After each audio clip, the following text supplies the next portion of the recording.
Salut à tous, bienvenue dans Backcheck. On va revenir sur cette soirée National League. Il y avait 2 matchs au programme. On est avec nos invités, avec Geoffrey Vauclair, avec Alain Miéville, avec Stéphane, bien sûr. Ça a été une histoire de dents. On avait une dent du côté de Genève Servette pour renouer avec la victoire, donc une dent contre la défaite. Du côté de Bienne, là aussi, on voulait faire preuve de mordant. Ça a été le cas ce soir face à Lugano, grâce notamment à ce petit bijou, un brin de réussite, mais il faut tenter le geste. Regardez l'image de la soirée, ce but signé Yannick Radgeb.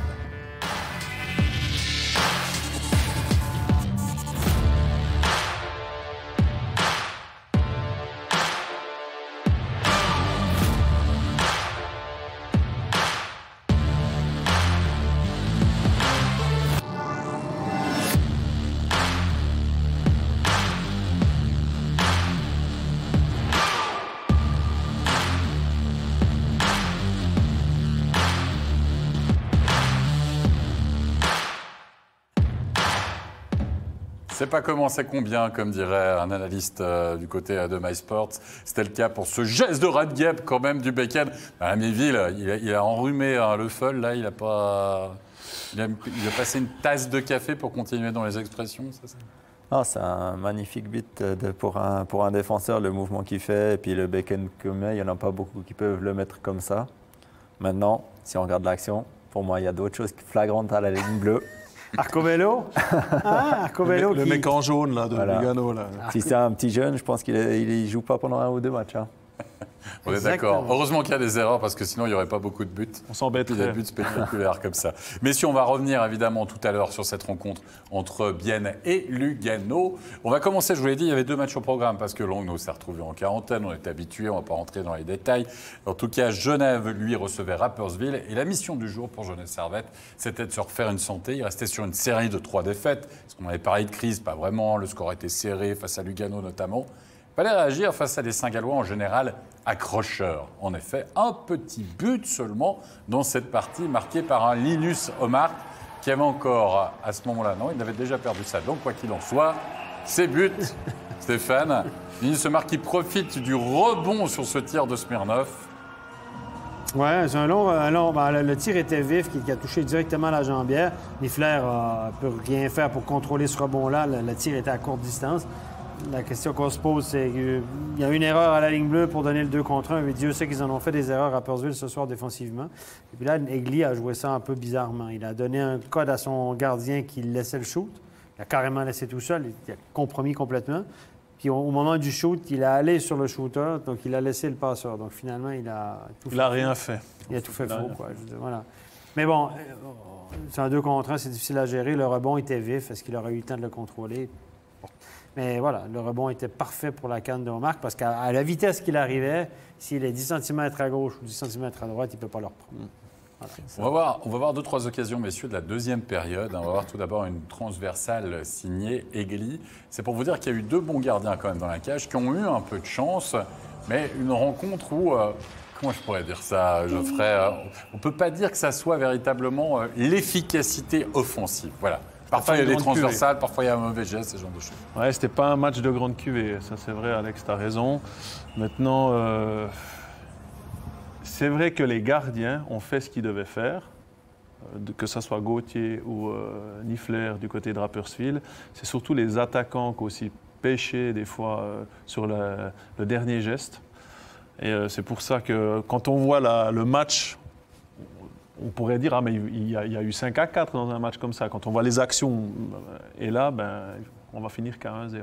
Donc, parce que certains joueurs n'ont pas eu le même taux de réussite que d'habitude. Linus Omar, on l'a vu, buteur en première période. Ça ne sera pas le cas en deuxième. Pourtant, en général, là, dans ce genre d'occasion à la Miéville, c'est goal pour Linus Omar. Toi, tu les mettais mieux, ceux-là. Ouais, top shelf. Non, là, la différence avec le goal, il cherche la passe de trop, je dirais, que sur le but, il shoot, il y a un beau goal. Et là, on veut faire des passes parce que peut-être c'est Rapperswil, parce qu'on pense qu'on domine. Et puis, ils ont eu de la chance ce soir, mais je pense qu'ils sont comme ça à d'autres matchs, je ne pense pas qu'ils partent avec les 3 points. Encore une fois, c'est pas très bien joué de Rapperswil. Il y avait Rendegar qui se fait prendre à la ligne bleue adverse. Et Omar qui, même pas dans l'écran encore une fois, qui est à la 2e ligne bleue. On ne sait pas pourquoi, mais il est là. Et puis on a réussi à l'atteindre, ça fait un 2 contre 1. Et la glissade de Vukovic, est vraiment pas bien fait. Hein. Il plonge vers le coin, on l'a analysé, puis on plonge vers le coin. Ça fait qu'il se sort du jeu et puis Omar peut revenir pour faire un 2 contre 0 contre le gardien. Donc, si la glissade est en ligne avec le premier poteau, le premier côté rapproché, bien, Omar ne peut pas passer par-dessus lui parce qu'il l'empêche de revenir. Ça, c'est un B.A.-bas et on a vu beaucoup d'erreurs de Rapperswil ce soir, notamment dans les 2 derniers tiers. Au premier tiers, c'était moins flagrant, je trouvais.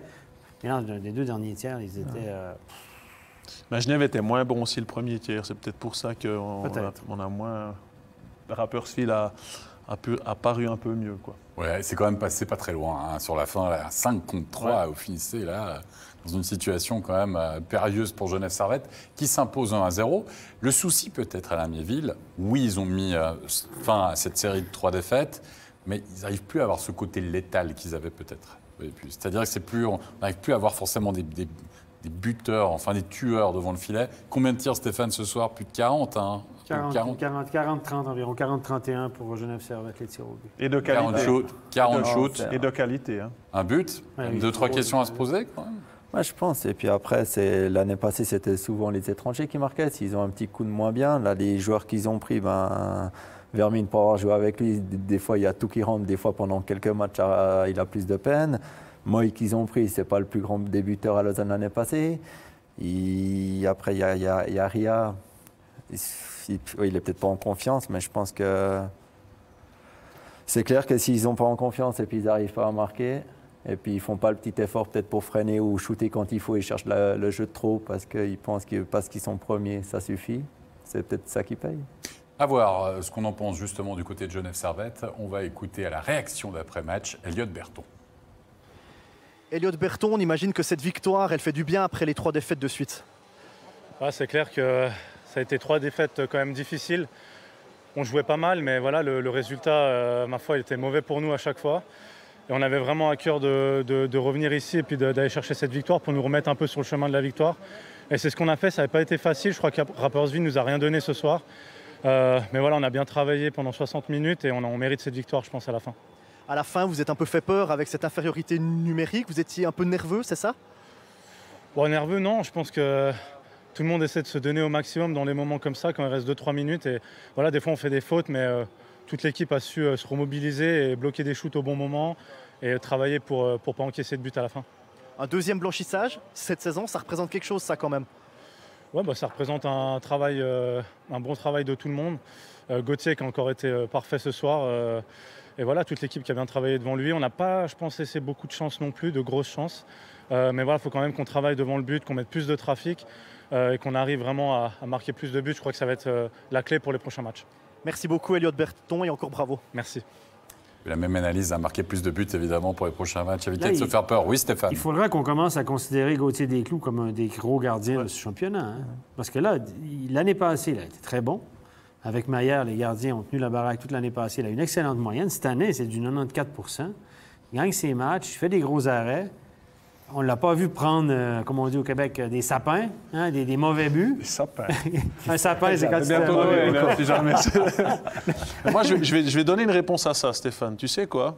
S'il ferait 10 cm de plus, on en parlerait déjà comme un immense gardien. Et ça, c'est le problème, c'est que dans l'imaginaire de beaucoup de personnes dans le monde du hockey, il faut qu'ils soient grands, les gardiens, maintenant. On regarde un Berra, on regarde un Hiller. Il y a peut-être Giannoni qui n'est pas si grand que ça, mais Stéphane est grand aussi. Et dans la tête des gens, parce qu'il est un peu plus petit que les autres, on se dit « Ah, mais est-ce que ça va aller comme gardien numéro 1 ?» Et ça m'a toujours un petit peu embêté, parce qu'au bout d'un moment, la grandeur ne fait pas le talent. C'est sûr que des fois... Mais c'est plus dur, donc ça veut dire pour lui, c'est un challenge, il faut qu'il soit encore plus réflexe, quoi. Mais tu es d'accord avec moi que cette mode des grands gardiens, ça péjore, il doit prouver plus que les autres. Cette année, les 2 meilleurs gardiens du championnat de guillemets en termes de moyenne, c'est Schlegel et puis Gauthier Desclous. Bon, Schlegel, on verra que ce soir, c'était moins facile, mais il était quand même à 94,quelques % d'arrêt. Schlegel fait quand même une grosse saison.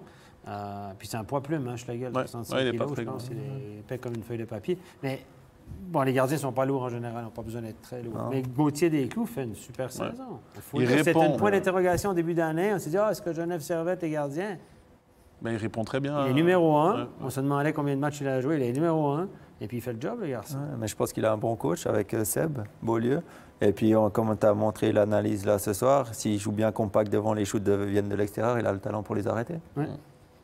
Il est serein, le garçon. Grosse possibilité pour lui de prendre ce poste de numéro 1, hein, mine de rien. Pas de part de Robert Mayer, il y a Manzato qui vient, c'est clair. Pour l'instant, il est en train de s'imposer, en effet, dans la cage de Genève-Servette. Messieurs, on va passer à l'autre rencontre de la soirée, Bienne-Lugano. On se demandait comment ça allait se passer pour les Biennois, parce que Lugano marchait très fort ces derniers matchs, venait de signer une victoire 2-0 face à Genève-Servette.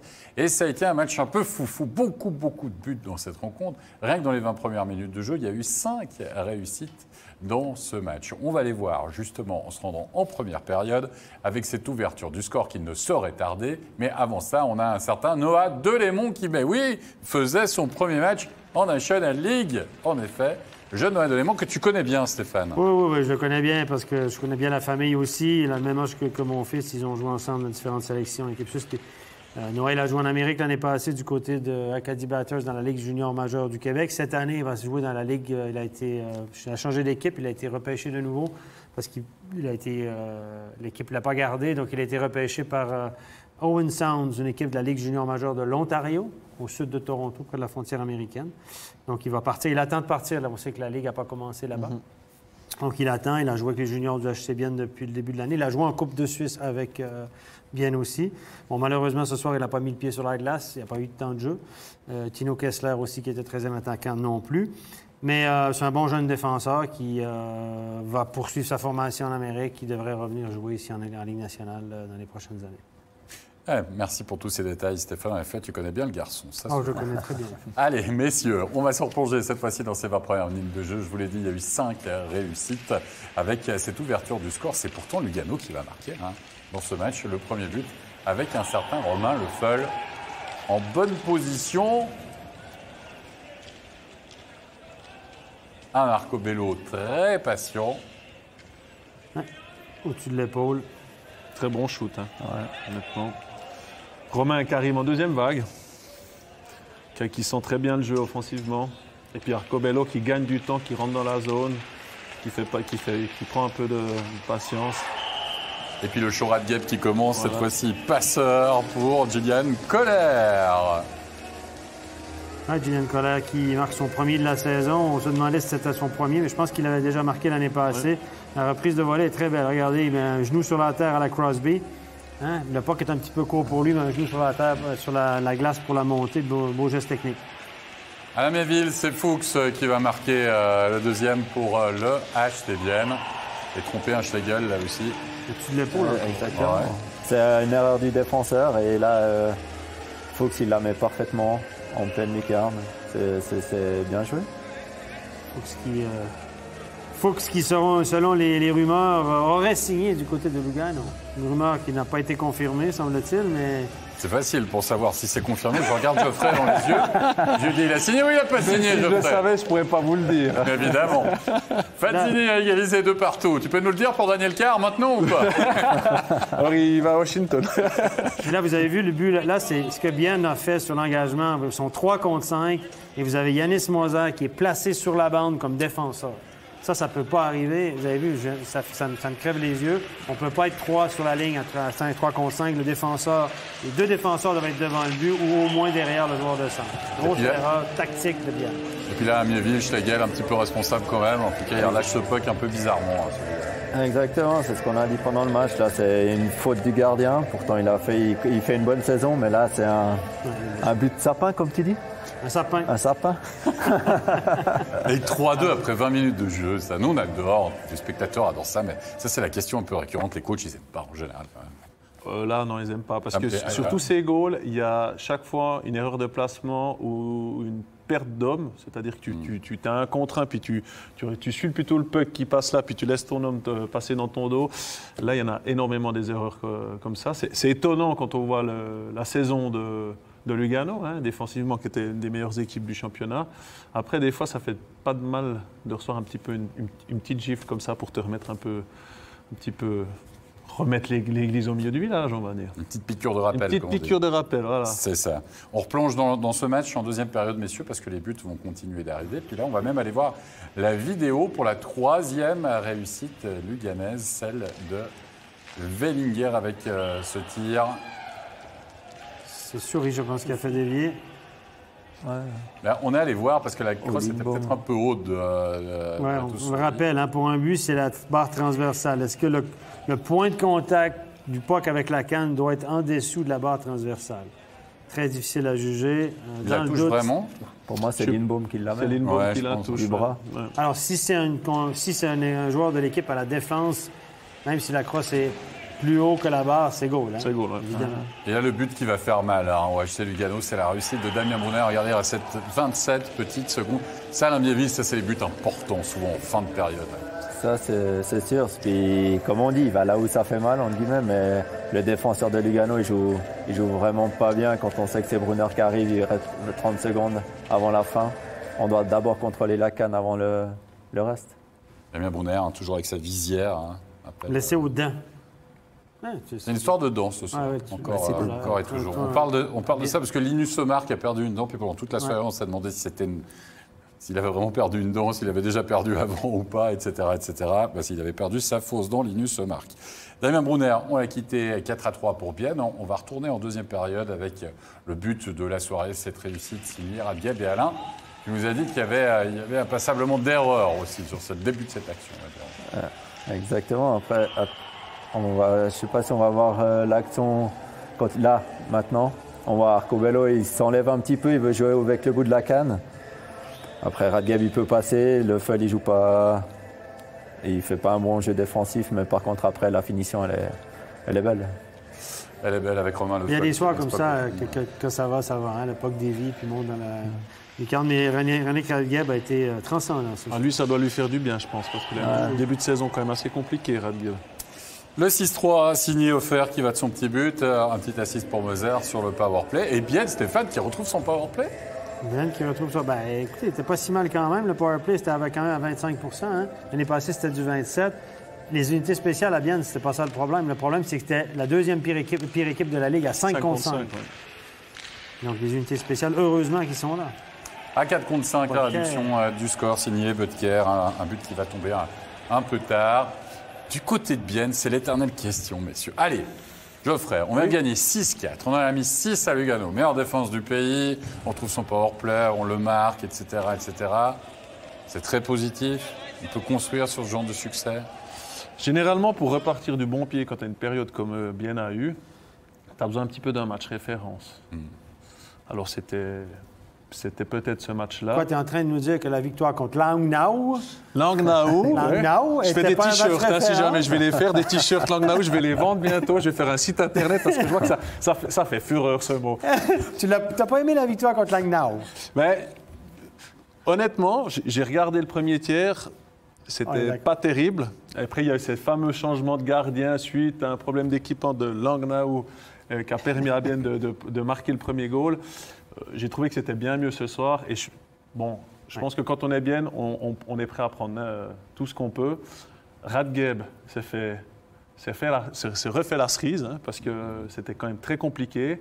On sait que lui, il a besoin que ça marche offensivement pour être bien dans sa tête. Et là, il y a tout ce qu'il faut pour relancer la machine. Mais je pense quand même qu'il y a encore, parce que Bienne a quand même pris 4 goals. Et c'était ça le gros problème de Bienne cette saison. Ils prennent trop de goals, donc il faut qu'ils soient meilleurs défensivement. Ils sont déjà améliorés. Mais... Alain, qu'est-ce que tu en penses, toi? Non, je pense qu'on peut voir. Non, au point où ils en sont, c'est bien de marquer 6 goals, de gagner contre Lugano qui a la meilleure défense. Après, d'un autre côté, d'en prendre 4 sur les erreurs qu'ils font, ce serait bien aussi de regarder là-dessus et puis d'éviter de faire moins d'erreurs. Je ne pense pas que tous les soirs, ils vont marquer 6 goals. Oui, à propos des erreurs du côté du HC Lugano, il y a notre journaliste et commentateur Régis Serge qui a discuté avec Serge Pelletier qui aurait dit que c'était le plus mauvais match de Lugano depuis le début de la saison. Voilà. Bon, alors on dit pas que des bêtises, alors c'est bon. C'est possible. Qu'en est-il du côté de Bienne? Là aussi, on va écouter une réaction. Il a été buteur ce soir. On va écouter le jeune Gillian Coller. Gillian Coller, j'imagine que ça fait du bien de gagner enfin 2 matchs consécutifs. Oui, effectivement, c'est une victoire qui fait du bien au moral et je pense qu'on a montré de belles choses ce soir et c'est très positif pour se relancer. par rapport aux dernières sorties, on avait le sentiment que la confiance qui a manqué un peu ces derniers temps, elle était là dès le coup d'envoi. Ouais, je pense qu'aujourd'hui, on s'est bien préparé. Et avec la victoire de la semaine passée, ça fait du bien. On a pris un peu de confiance et d'entrer dans un match directement comme ça, c'était quelque chose de bien et pour cette victoire, oui. C'est un match qui est parti quand même sur des bases assez offensives, avec 5 buts dans le premier tiers-temps. C'était une volonté de jouer ce hockey-là? Non, je pense que dans les deux côtés, que ce soit Lugano ou nous, on a voulu montrer qu'on était présent offensivement. Et c'est clair, il y a eu beaucoup de buts dans le premier tiers. Après, ça s'est un peu calmé. Mais c'était un bon match très serré. Et au final, on a su faire montrer le petit plus qui a fait qu'on a pu gagner ce match. Merci bien. Merci. Et le petit plus qui apporte les 3 points. Oui, Stéphane. Où c'est qu'on peut l'acheter, ce bonnet? Parce que moi, je me disais, mais il me fait mal aux yeux, parce qu'il est vraiment très jaune fluo. Hein. Non, à part ça, c'est pas vrai. Stéphane adore ce bonnet. Je vous le dis. C'est presque un message. Moi, je pense qu'on va en recevoir un dans pas longtemps. Je crois À Noël, on a un studio. La Noël, tu seras là d'ailleurs avec nous à Noël pour le studio du soir de Noël, le 25, un studio des moins. Des M20, pour les M20, on des sera M20, ici. bien Peut-être sûr. qu'on pourrait mettre ça. Avec Mais- une petite lumière qui flash, là. Je crois que Kevin fait de temps en temps, je vais demander. Je croise à Delémont parce que son gamin s'entraîne à Delémont, mais bon, maintenant c'est un peu plus compliqué. Mais je vais lui demander dès que je verrai Kevin qui pense à toi, hein, Stéphane. Ouais, dédicacé. Allez, messieurs, il est temps de passer aux 3 étoiles de la soirée.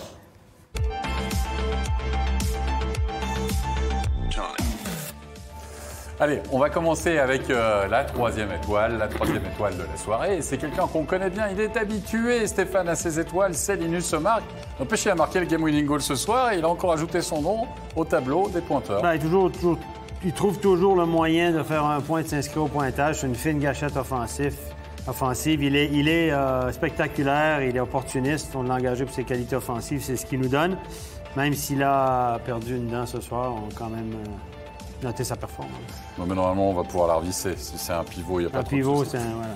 La 2e étoile de la soirée, on reste que du côté de Genève Servette. Il a signé un blanchissage, c'est Gauthier des Clous à la Miéville. On en parlait. Et si c'était la bonne surprise, on a cru que c'était le point faible. Ça devenait un des points forts de Genève Servette. Non, c'est un bon gardien. Il a déjà prouvé à Ambry ou à Genève que c'est un bon gardien. Là, l'équipe l'a aussi aidé un peu, mais il a aussi permis à Genève d'avoir les 3 points. Et la première étoile de la soirée, vous l'avez compris, il est auteur d'un 4 points hein, ce soir, 2 buts, 2 assists. Yannick Radgeb, Geoffrey Vauclair, on soigne la stat personnelle. Là, quand on arrive dans le vestiaire, on fait un petit... Comme ça. Ben, il fait ce qu'on attend de lui, tout simplement. Je veux dire, c'est clair. Je crois qu'il n'avait pas énormément de points, Yannick, depuis le début de la saison. Donc là, ça a fait du bien à Bienne, ça va faire du bien à lui. Et puis on sait que quand un Radgeb va bien, généralement, Bienne ne va pas trop mal. Disons que ça va moins mal dans le vestiaire. Voilà, ça va moins mal dans le D'accord. vestiaire. Hein. On va dire comme ça. Il a comme c'est une mauvaise réputation. Oui, c'est vrai que c'est pas un gars facile à gérer. Quand ça va bien, ça va super bien, mais quand ça va moins bien, il est pas compliqué à gérer. Tous les gars qui ont joué avec lui vous le confieront. Voilà. Mais on savait à Bienne, quand on allait chercher ce qu'on allait chercher, on savait qu'il avait des qualités et des défauts. Il fallait vivre avec lui.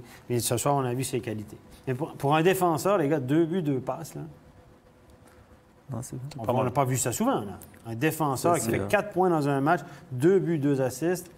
Pour un attaquant, c'est déjà rare, mais Ouais, non, c'est sûr. c'est énorme quand même. c'est sûr. Énorme.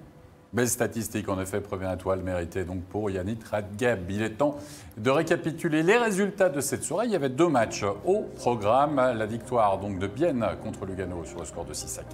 Genève Servette qui s'impose face à Rapperswil, alors qu'on vous rappelle que la rencontre entre Ambry et Langnau a été reportée au niveau du classement. Le trio de tête ne change pas. Genève Servette tout de même est à 22 points désormais. Et puis si on regarde, le HC Bienne fait de bonnes opérations puisqu'il est désormais 8e avec 15 points en 12 matchs. On joue également du côté de la Swiss League ce soir.